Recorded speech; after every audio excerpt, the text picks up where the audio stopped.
Hello students. In this video, we're going to dive into some super exciting concepts in statistics and data handling. These ideas help us organize, understand, and represent all kinds of information. Let's start with the range. This tells us how spread out our data is.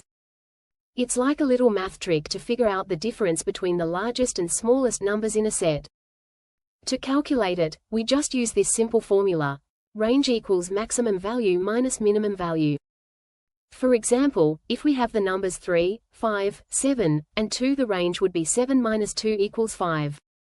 Next up, we have the array. It's basically a smart way to organize things. You can line up your numbers from smallest to largest, or the other way around. Think of it like sorting your toys, from the smallest to the biggest.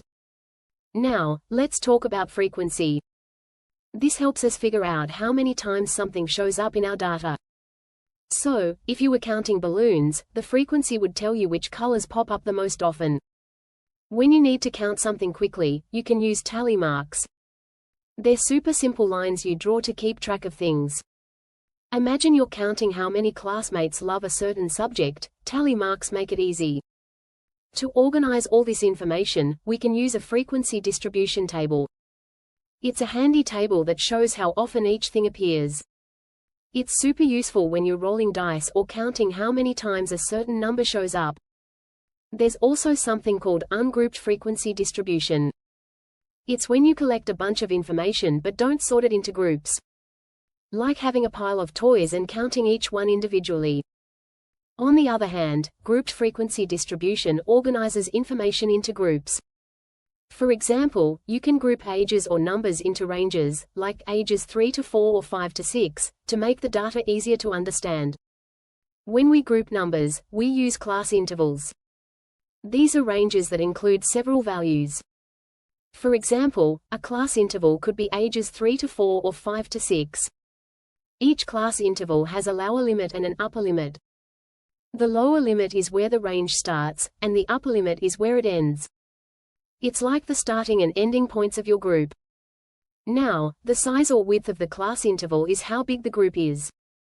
If the range is 5 to 6, the width is just 1, 6 minus 5 equals 1. In the middle of each group, we have the class mark. This is the midpoint of the class interval. For example, if the range is 5 to 6, the class mark is 5.5, it's right in the center. Now, let's talk about statistics. It's a branch of math that helps us understand large amounts of numbers. It's like having a superpower to collect and interpret data. One of the key concepts is the mean, or the average. You can find the mean by adding up all the numbers in a set and then dividing by how many numbers there are. Next, we have the median. This is the middle number in a sorted list. If there's an even number of numbers, the median is the average of the two middle ones. Then there's the mode. The mode is the number that appears the most often in your data set. You can also visualize data with a histogram. It uses bars to show how frequently different groups of numbers appear, with one axis showing the class intervals and the other showing frequency. A bar graph is another way to represent data, with bars showing the amount of a certain item. The taller the bar, the more there is. If you prefer circles, a pie graph shows data in slices of a pie. Each slice represents a part of the whole, just like cutting a pizza into slices.